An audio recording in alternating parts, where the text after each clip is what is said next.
here we are. It goes by fast. You know, the last week of the season, we put the game to bed Sunday night, and it's on to Louisiana Tech, where you hope you will always be as a program, where you're going in the last week of the season with an opportunity to win a conference championship. There's not many teams that can say that. I thought our guys battled back, you know, against Old Dominion, considering the circumstances where our team knew that realistically the game didn't mean anything. Win or lose, we were going to have a chance to play for a conference championship against Louisiana Tech to win the West starting, and then, you know, if you win that, then a chance to play either Marshall or Western Kentucky. But I did think our guys had a really good week last week preparing for Old Dominion. We didn't play our best. It's hard to play your best all the time, but I did think our guys battled. When we needed to make some plays, we made plays to give ourselves a chance to win. Obviously, it's a real challenge this week, the way it's kind of turned out for our conference, which is awesome, where you've got it's come down to the wire in both divisions on the last week of the season. And, you know, Skip's done a really good job over there. He's a good football coach. Last year they obviously won the West and had every opportunity to beat Marshall for the conference championship, went on to win the bowl game, and a number of those guys are back. They've obviously added Jeff Driscoll, who's a great kid. I'm happy for him, the opportunity for him to take another step forward in his career. It doesn't matter what level, it's fun to win, and it's fun to be counted on to make plays, and he's done that. They've got a great running back. They're really good on defense, got good skill players. So it's going to be a real challenge for us, you know, and that's what it's going to be. If you're playing for a divisional championship or you're playing for a conference championship, you're going to play good people. You've got to find a way to do it better than they do, starting with Sunday night, and then obviously this week, how do we do things better than they do it leading up to Saturday? And it's going to be fun. I told our team, let's not fear this game. There's no reason to fear it. This is what you want to play for. This should be exciting for you. If you put yourself in enough of these opportunities, you're going to break through, and this is the next step.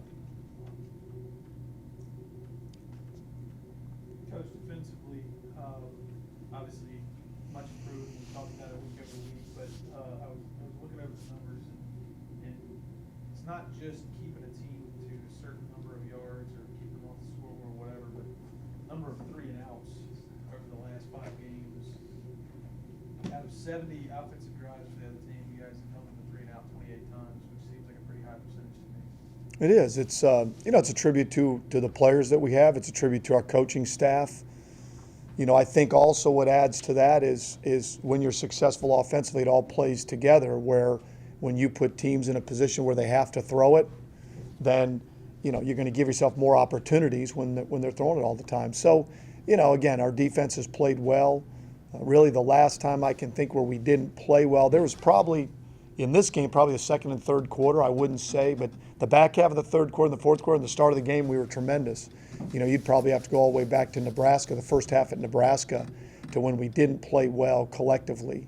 And we got on our heels that game a little bit, and a little bit this week we did. So I'm a credit to that. And we've stayed healthy. That's probably been another one of the biggest things is, you know, what we've had at the start of the year, we got banged up a little bit, but for the most part, our team has stayed healthy and continue to get better. What was the message at halftime that enabled you guys to have such a big second half turnover? Oh, I don't.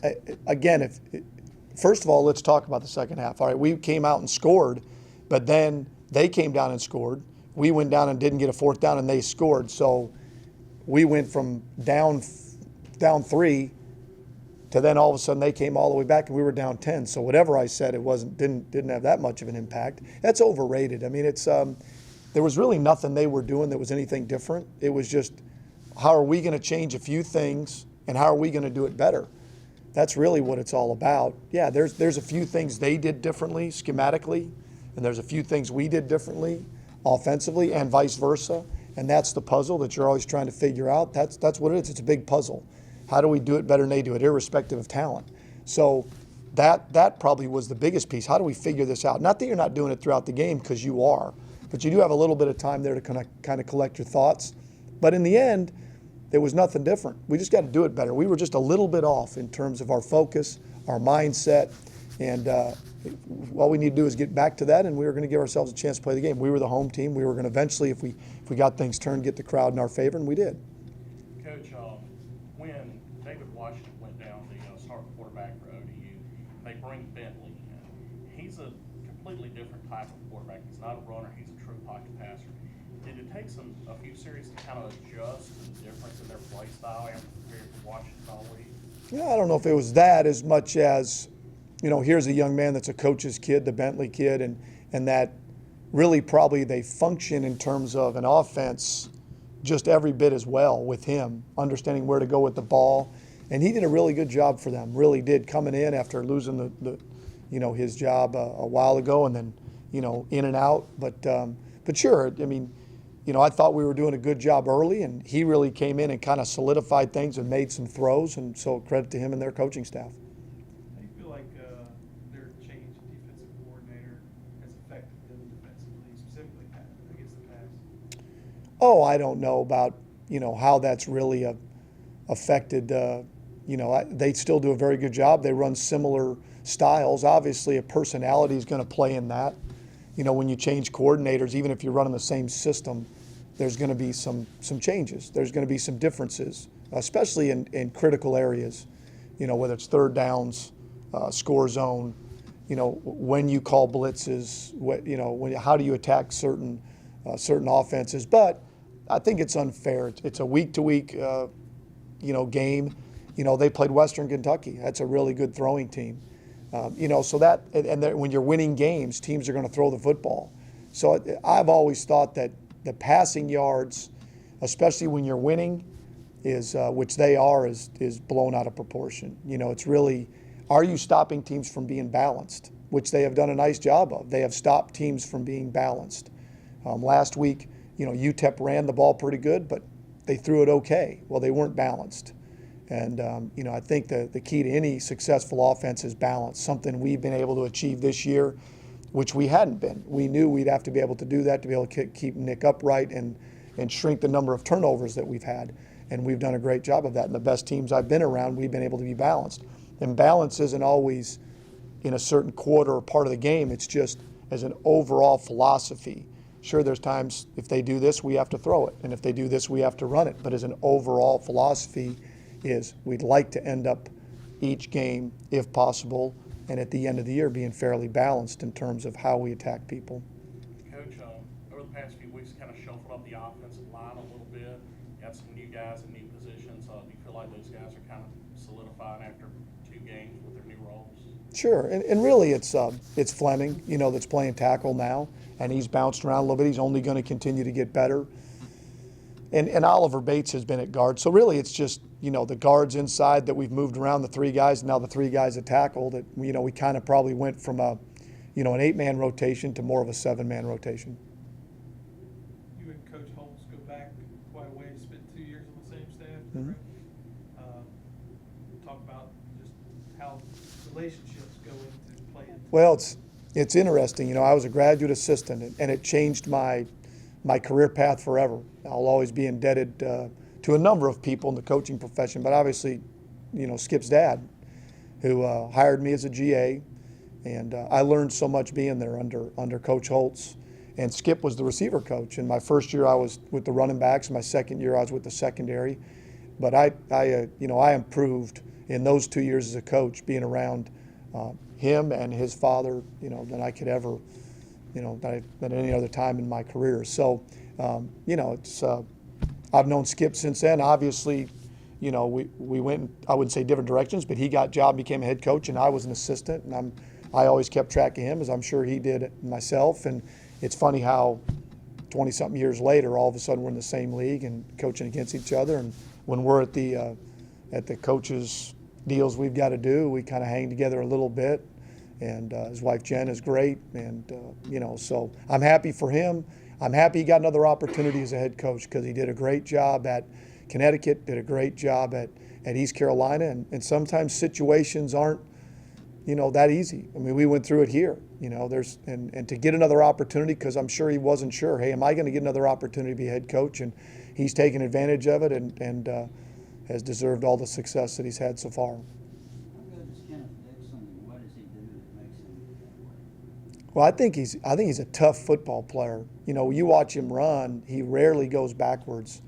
I think that's, and And we did a good job on him last year, and then he took that check down that really kind of broke our backs. You know, even though we weren't scoring, we were kind of still in control of the game, or at least in it. And then when he had that, I don't know, 2nd and 20 or something, he went 85 yards for a check down on a touchdown. And that kind of sparked them a little bit. So he can do it in a number of ways. They throw it to him, they check it down to him, and once he gets his pads going vertical, the biggest thing with big, powerful, tough backs is, can you make them go sideways? If you can make them go sideways, they're not nearly as effective.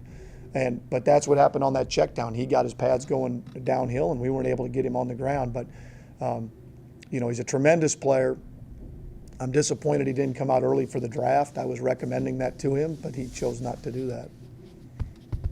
All year long, the mentality has been one game at a time. How does that approach change now that you know it all comes down to this one game? It doesn't change. I mean, it definitely doesn't change because it really is one game. You know, before you still have more games, but for sure this is it. I mean, yeah, we'll have a bowl game, but this is it. We've known we've had a bowl game for a couple weeks now, so this is it. This is fun. This is exciting. You know, I'm sure, you know, our fans should look at it that way. Their fans should look at it. This is where you want to be, you know. And when you play a good team, you know, there's going to be some challenges. It's not going to be as easy as you know, some of the teams that we've played at times to bounce back. So those little things that are going to make a difference are really going to show up for both teams. You know, the better the opponent you play, you know, it's going to come down to these few plays and the mistakes that you make or don't make. Lance Schubert has become almost legendary both on the field and some of his trick shots off the field. Have you seen any of those trick shots? And have you? Well, first of all, let's talk about Lance. Lance has been here now 5 years. He is as good a snapper as I've ever been around, and you don't even think about it. You don't even think about a bad snap or him covering, and he's been a tremendous leader for us. And I can't say enough of how far he's come, and all of us come together. But you know, those trick shots, you know, with video these days, you don't know how many takes how many takes is it to get a trick shot? I mean, if you want to spend all day trying to snap one into a bucket or hitting something off a head or, you know, hitting an apple off a head or something, I don't know. I mean, I'm happy he likes to do that. That everybody has stuff they like to do in their free time. He just happens to like to do trick shots. Specialists like to do that stuff. They get bored. They get bored. They have to find things to do. Especially this late in the season, how much stock when you're game planning for an opponent do you put into common opponents? I mean, you guys go 4-1 against the only 5 common opponents you had. Do you put any stock into that? I mean, You know, common opponents, I think people view it that way. But when you play a team, you know, how beat up are they? You know, so that's, do you play them at home? Do you play them on the road? I think it's very tough to get into that. You know, sure, is there an average? Is it, hey, do we kind of think, hey, you get kind of an overview of that? But really it comes down to their players and our players this game this week, how we play, how we prepare. That will have a huge impact on how we play Saturday. So I know they're a good football team. I know we're a good football team. So that's what it's really about. The matchups, how we're going to attack them in all 3 phases, and how we think they're going to attack us. So, you know, that's always going to be the case when you're in the same division. You're going to have common opponents. So, you know, that's just the way it is. What would a win at Ruston mean, getting to 9 and then having a chance to go for 10, 11, bowl game, conference championship? What would that mean to this program? Yeah, it's just one more step. You know, it's about steps. It's about getting yourself to where you feel like what this program was built on, which is always being a bowl team. And, you know, this program has the most Conference USA championships of anybody that's ever played in this league. So it's been built on championships. Jeff Bauer started that. Larry continued that. So that's what we have, is to live up to that legacy and building our own legacy. So do our guys understand that? Yes, but you have to get to the first plateau, which is, okay, your own team's confidence. That's the start, is having enough players and doing it well enough in the off season and then in your practices to where your confidence is building individually, which leads to your team's confidence, and then putting the product on the field. So, okay, we've accomplished that first goal, which is being a bowl team. Okay, here we are. It's staring us right in the face. Are we satisfied with that? God, I hope not, okay? Because we are at this point. We've earned it. This isn't a gift. We didn't just fall into this where, hey, there's an automatic playoff and you guys just happen to be 3-4 or 4-3. No. We've lost 1 game to a good Marshall team on the road where we didn't play our best. We've earned this. We're good enough. So that's where I don't want our guys, okay, well, no, we're good enough. Let's take advantage of this opportunity. Was there a point during the season where you noticed, or didn't, or maybe you didn't, but where the players, where it didn't click for them, like all of them collectively, where it was like, we believe we're going to win, we believe we can win, to where we're expecting to win, no matter who's on the other side? I think there was a couple times, you say that, but, we played Marshall and didn't play as well offensively. We played good on defense, but it might have been somewhere around that point to where we, I think the initial was Mississippi State, where you say, okay, we've improved. We thought we'd improved. Did we win the game? No. Is there moral victories? No. Were we significantly better? Yes. Did our team feel that? Yes. Did our fans feel that? Yes. Okay, so then you go to Texas State, and at that moment, we played as well as we've played other than Rice offensively. I don't know what we had, 11 possessions, 8 touchdowns. That's crazy, okay? But defensively, we just were on our heels. And so we weren't at that moment yet defensively. Then all of a sudden, we go to Nebraska, don't play a great game, one half of defense, one half, and we just don't play as well. Then Marshall, we start playing well defensively. Really, that started us playing well defensively. We were moving it offensively, just they had a lot to do with it. We didn't function as well as we needed to. But at that moment, I think our guys started believing, and then we started having really good practices, and our guys started listening and having great weeks. And so, there's a point in all of that where you're sitting there going, you still have confidence, but it's not bad to have a little bit of fear in your life. Hey man, if I don't do this, then this could happen. That's a part of it. There's reward and there's punishment. That's it. The reward of knowing, hey, if we win, that feeling of the fight song in the locker room and playing for championships and being a part of something special. And there's also the fear like, if I don't prepare, I don't want to go back to that. I don't want to be this end, whether it's your life or your job or this football team. So I think our team has done that, and we have the talent and the coaching to do that. Talked about the Mississippi State game all leading up in the off season. I mean, that was everything everybody talked about was that one game, and now it's kind of crazy, 2 or 3 months later, how fast it's gone to where you guys now all the hype is playing for a championship. It is, and I don't ever take it for granted. It's a week-to-week, profession. You can't carry over stats. You can't carry over yards. You can't carry over, this should be a high-scoring game. This should be a low-scoring game. I have no idea. I just know what it looks like and what it should look like in preparation for the week. That's what it's all about. It's about recruiting, developing, and coaching better. And how do we prepare ourselves this week to give us the best chance to go on the road, which is going to be difficult. We're the ones that got to travel. We got to go play there. They get to finish it at home. But that's the challenge. That's the way the schedule worked out. So you want to be a champion, you want to win the West, we're going to have to go there and find a way to move the ball and stop them. In your humble opinion, what will it take to win Conference USA Championship this year? We just got to play good football. We're good enough. We just have to play our best. We don't have to do anything outside of ourselves, just starting with this week, because that's all that matters is this week, Louisiana Tech. We just have to play as well as we're capable of playing because we have enough talent. We got good coaches, so we just have to go and play. And not fear the moment, embrace it. Embrace the moment to go play for a championship. That's what it's all about. If you don't enjoy this, I don't know why you're playing it. I have no idea. That's what you're trying to win a championship. Let's go do it.